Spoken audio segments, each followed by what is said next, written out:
Om Shanti. 10th May 2019. Today is Friday.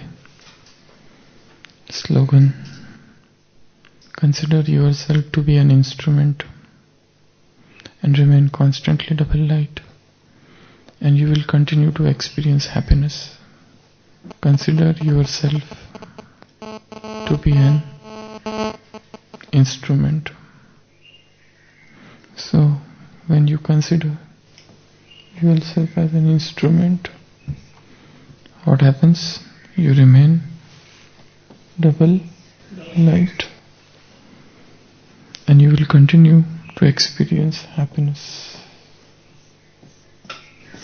So, considering oneself as an instrument leads to happiness and leads to lightness. Leads to lightness.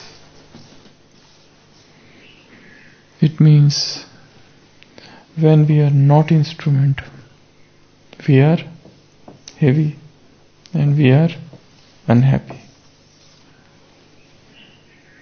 It means when there is a sense of doership, I am doing this, I am doing that, I have done this, I will do this. So whenever there is a sense of doership, it leads to heaviness, it will lead to unhappiness. And the opposite of this is whenever there is a sense of being an instrument. Instrument means a tool. Instrument means to be a means. Instrument means to be a device. So tool, a device, or a means.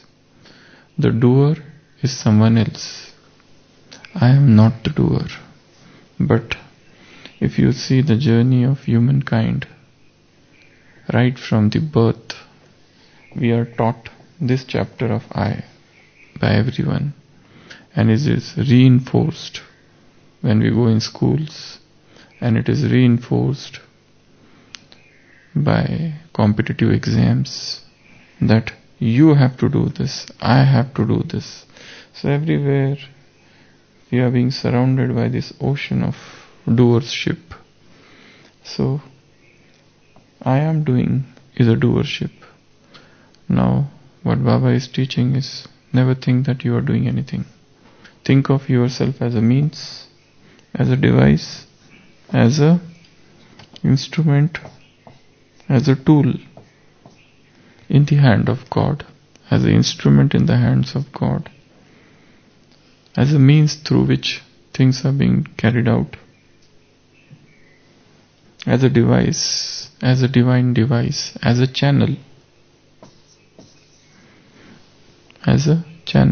through which things are getting done. So, when we think that I am just an instrument, there's automatic lightness, because then I don't have to think much, because somebody is doing through me. The manager is somebody else, I am just an employee, and there is a happiness. And as I said, the more I think that I am doing this, I do this, I have done this, I should not have done this, so everywhere there is an I which is surrounding. That ultimately leads to happiness, unhappiness, and also a lot of heaviness. Dadi Prakashmani used to say that I never consider myself as a head. To think of oneself as head means headache. If you think that you are head of some department, it creates headache, because now I have to control everyone. I have to see that everybody obeys me. If I am the head of the family, I have to see that children, everybody who is there obeys my order. If they don't, I have to teach them a lesson. So that brings heaviness, that brings unhappiness. So whenever there is doership, there would be some problem. And this sense of non-doership Non-doership. This is taught in almost all the religions of the world. And Baba has freely quoted from Sikh literature when he says Karan Karavanhar. That word has come only and only in the Granth Sahib and nowhere in the world, which clearly states that he is the one who is doing things through you. You are Karanhar, he is Karan Karavanhar, the one who makes you do things. So this comes in Sikh literature. The entire Bhagavad Gita talks about non-doership. O Arjuna, don't get attached to your karmas. Remain neutral, remain detached. You are not the doer, I am the doer. So, entire Bhagavad Gita talks about non-doership.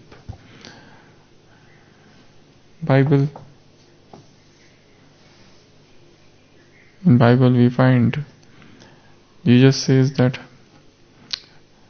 I am not doing anything. My Father that works through me, my Father that is doing through me, I am not at all doing anything. It's He who is working through me. These are not my work. Everything is coming from above. I am just an instrument. So multiple places in Bible also we find there is non-doership. If you go in Quran, the very word Muslim means, who is a Muslim? Muslim means a person who has surrendered his will to Allah. That is the real meaning of the word Muslim. So he has surrendered his own will to Allah, means he is not the doer anymore. He has surrendered. That is the meaning of the word Muslim. And the person who has not surrendered his will to Allah, he is not the doer. So if you take any of the 114 chapters of Quran, everywhere this thing has come. Not only in Quran but also in Hadith, which are the direct teachings of Prophet Muhammad. So a Muslim is the one who has surrendered his will to Allah, means he is not the doer anymore. It's Allah who is making him do through. Allah is making the person act. If you go in the literature of Bhakti, everywhere they say that Lord is the doer. I am not the doing, He is doing. Everything is happening by His will. Even the leaf is moving by His will. So everything He is doing. Hoi soi jo Ram rachi rakha. Everything which is being done in the world, it is He who has planned it. It is He who is doing it. So I am not the doer. So again, if you see all the bhakti literature of the world, there is a non-doership. If you go to Buddhism, Buddhism is silent on God. Buddha never talked about God. Buddhism is silent on soul. Buddha does not much mention about soul. Jainism is silent both upon God and soul. But even Buddhism is absolutely silent. There is a perfect silence he has maintained on God. But here Buddha talks about eightfold action. Eightfold action. One of the thing in the eightfold things is right action. Samyak karma. So right action, right conduct, right behavior, right speech. There are eightfold paths in Buddhism. So right action means you are not attached to that action. He focuses on non-attachment. Remain unattached to the action also as well as to the fruit of the action. So again they talk about instrument, non-doership, or being just a channel, remaining detached, not to have desires for the fruit of the karma. Otherwise you are caught, you are bound. Even Ramana Maharishi, in most of the things he has said, he mentions about non-doership. Now there is again a question of something which is known as free will, that I am free to do anything. This is again a concept about free will. But then most of the philosophers have gone against this. J. Krishnamurti has said, there is no such thing as free will. Jiddu Krishnamurti said, there is no such thing as free will. Everything in the universe is happening as per the divine plan. So this concept of free will is not much accepted. Thy will shall be done. Bible says, O Lord, your will shall be done, not my will. I am not the doer. Whatever you decide, that will be done. So man proposes, God disposes. Whatever we plan, that everything is gone. And what God has planned, ultimately, that comes to the fore. So in today's Murli also, Sakar Murli, Baba said, think of yourself as a trustee. Think of yourself as trustee. Give signals to the Father of what you do. Ishare. Whatever you do, give signal to the Father, and Father will tell you what to do. So don't think of yourself as a doer. The moment I think I am a doer, it creates heaviness. The moment I think as a doer, it creates unhappiness. The moment I think I am the doer, I have a lot of expectations from others and which they don't fulfill. The moment I think I am the doer, then I have to monitor others, I have to order them, I have to bring that ego to do things. On the surface, it looks very attractive that I say that I will do this, I will do that. But then there is a lot of ego hidden. In the path of devotion, they say God laughs on 2 occasions. What are they? God laughs on 2 occasions. First, a doctor is talking with patient and telling, don't worry, I will save you. God says, I am going to take his life and you are going to save him. So God laughs. This is the first occasion. The second occasion when God's laugh is when one brother says to another brother, from now onwards, this land is mine and this land is yours. This is my land, this is your land. God says, Sabhay Bhumi Gopal ki. Everything is mine. What you are talking? This is yours, this is mine. So, whenever there's an ego like this, so God laughs. So coming back to being an instrument. How to be an instrument? What to do? What should we do in order to become instrument? Yes, the first thing to do is surrender. This is the highest thing to do for considering oneself as an instrument. Surrender yourself to the Lord. Surrender yourself to God. Yes, Baba, you do it. I will not do. It's you, it's your work. So, a real surrender leads to, infuses or enforces the feeling of being an instrument. So the first thing is surrender, the sense of surrender. And whenever we come to sorrow or unhappiness or heaviness, one should try to find the cause of it. Whenever there is any sorrow in life, any disturbance, one must attempt to find the cause. For example, there was a sadhu, a sannyasi, a monk. So that monk was respected everywhere. People used to love him. And he had free access to the palace. Every afternoon he would go to the palace, have his lunch there and come back. Free food. And one day, as per his habit, he comes for his lunch to the palace. After finishing his food, he takes the cup of gold and one another silver cup and goes away. Everybody sees that he has taken one cup of gold and one cup of silver on the dining table. He would never do such thing before. This time he took this and put in his apron and left.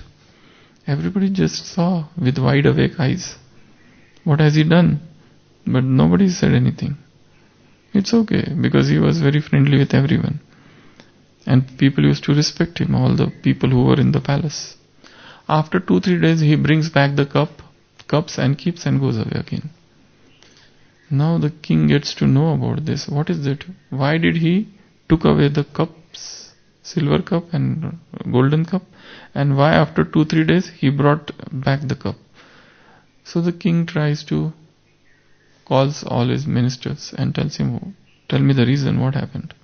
Why he did like this? So the minister says, let us investigate. So they try to investigate and they find out that on the day when he took those cups, he had taken food which was confiscated. The food was confiscated from robbers. In that kingdom, few robbers were caught and they had a lot of grains with them, and from that grain this food was made. And that is why the sadhu developed the desire to steal. So they tried to find if anything has happened. Sadhu had stolen, but why did he steal? There has to be some reason. He had stolen because that day the food which was cooked from the grains which were taken from the robbers who were caught on that very day. So that was the result, effect of food. So if anything is happening, and why did he bring back? He must have realized later on, I don't need this. That's why he kept back. So whenever anything is happening in life, one must always try to go to the root cause of it. Even if a physical illness comes, it is not coming without giving a warning sign. You must have invited it somewhere in the subconscious mind. Any illness of the body, if it is coming, person must have invited it somewhere in the subconscious mind. There was a man who used to say, he just said like that one day, oh, my limb should not get cut. After 6 months he had an accident and this was gone. Somewhere we always invite. There's a law of attraction works somewhere. We have some thought wave that is going in the universe and it is creating disease. So anything which is happening has a very deep rooted cause. Always try to go to the cause. So whenever there is a sorrow in life, there is suffering in life, there is some reason. Try to go to the root of it and find out. So what are the ways to consider oneself as a nimitta, instrument? First, surrender. Second, okay, but still trustee. The second is think of yourself as a trustee. Today's Murli Baba said, think of yourself as a trustee. Give signals to the Father. Father will tell you what to do and what not to do. So think of yourself as a trustee. Trustee means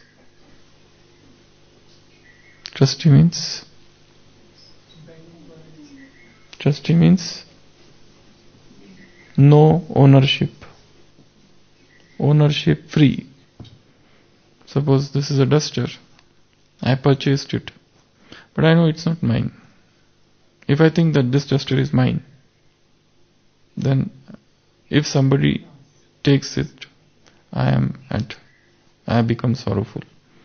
Why he took it without asking me? Because I think this is mine. This is mine. This sense of I possess it. So trustee, or to have non-possession, non-possessive. I don't own anything. This is just given to me to take care. Trustee means the one who takes care. The owner is somebody, but I take care of it. That's why trustee means nyasi. Nyasi is a Hindi word, and that's why from the word nyasi, the another word has come sannyasi. Sannyasi means who is a trustee, who doesn't owe anything. And the greatest sannyasi is king. King is the greatest sannyasi. Why? Because he has to take care of the kingdom. He has to give up his own sorrows, own sufferings, and think more of these subjects. That's why they say that greatest sannyasi is not the one who is sitting in the jungle, but the greatest sannyasi is the one who is the king. King is said to be an ascetic. He is sannyasi. So, for instrument, what you need is surrender. For instrument, what you need is trusteeship. For instrument, what you need is no ownership, ownership free. This is given to me to take care of, but it's not mine. So if it is lost, I will try to find out where I was careless. But I do not own it. Another is trustee, means I do not possess it. The possessive attitude, it is mine. That is mine. Nobody should take this. This is my pain. I will not allow it to anybody to take it. And you know how we form this ownership right from the childhood. Our parents teach us, this is yours, this is not yours. This is how the person becomes egoistic. So another method of becoming an instrument is to become egoless, reduce the ego. The more the ego, the less is the feeling of being an instrument. The person who is egoistic, how can he be instrument? He cannot remain instrument. The more the ego, the less the instrument. Ahankar and Nimit, they work against each other. So become egoless. Another is that only we are discussing. This is what are the ways to become Nimit. In order to become Nimit, in order to become instrument, the greatest thing is surrender, the greatest thing is trustee, ownership. One is egolessness, another is humility. What is the difference between the two?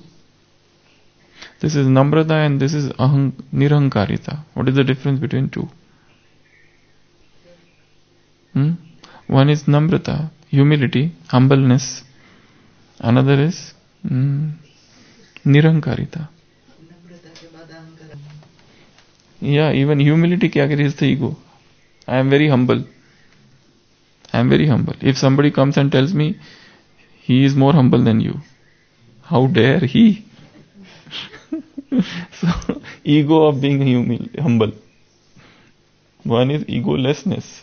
That's why Baba has not added namrata in the final stage. It's nirakari, nirvikari, nirankari. Nirankari word has been used. Though ahankar has already come in nirvikari, but still it had separate mention. Nirvikari, vicelessness, 5 vices, 5th is ego. So already ego has come there, but still there is a third mention of nirankarita, because this is the highest virtue. Because a jnani becomes egoistic of everything. If you have any ability, I become egoistic of it. So namrata, humility is the external expression of egolessness.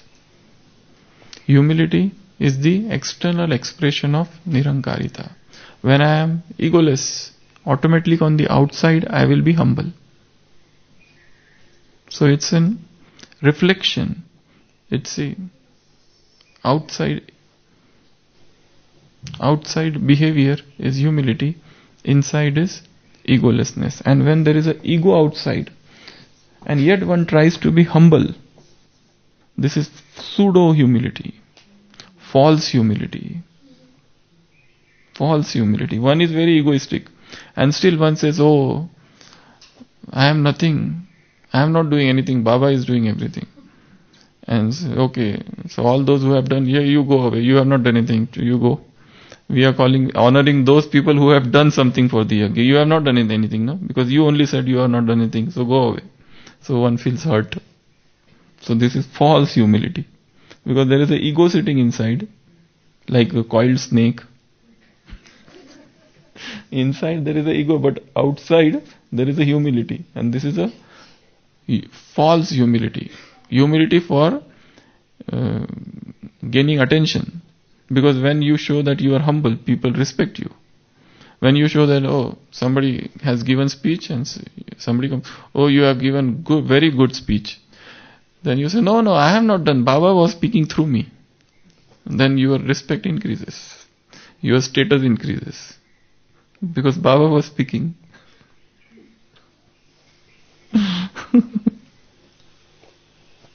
So, Baba is saying, be instrument, nimitta. Consider yourself to be instrument and remain constantly double light, and you will continue to experience happiness. So, instrument, tool, device, means, channel. These are the 5 words. Instrument, I am just a tool in the hand of the divine mechanic. He is using me as a tool, just as that mechanic has got screwdriver, spinner, so many things. So I am just this tool. Second, I am the means. He is using me. He wants his things to be done. He is using me. So I am the means. I am the device. I am the device through which he is speaking. I am the instrument, in the sense I am the musical organ, like the flute. I am just the flute. The lips are his. So when he keeps his lip on his instrument, the melody comes out. The music that is coming out is not the music of the flute. The flute player is someone else. So he is the flute player. He is the musician. I am the musical organ. So this is instrument. Instrument means to be means, to be channel. He is the channel through which things are getting done. He is using me as a channel. So I am the channel. I am his arms. I am his means. I am his tool. I am his device. I am the instrument. I am the nimit, soul, through which he is carrying out his work. This is nothing of my doing. Everything, as Jesus Christ says, the greatest things about Jesus Christ throughout is that he is always spoken as if he is an instrument. I speak on my Father's behalf. He says, I speak on my Father's behalf. I don't say anything on my own will. My Father testifies to it. My Father testifies to everything that I speak. I am not speaking anything on my own. So there is this feeling of being an instrument. Om Shanti.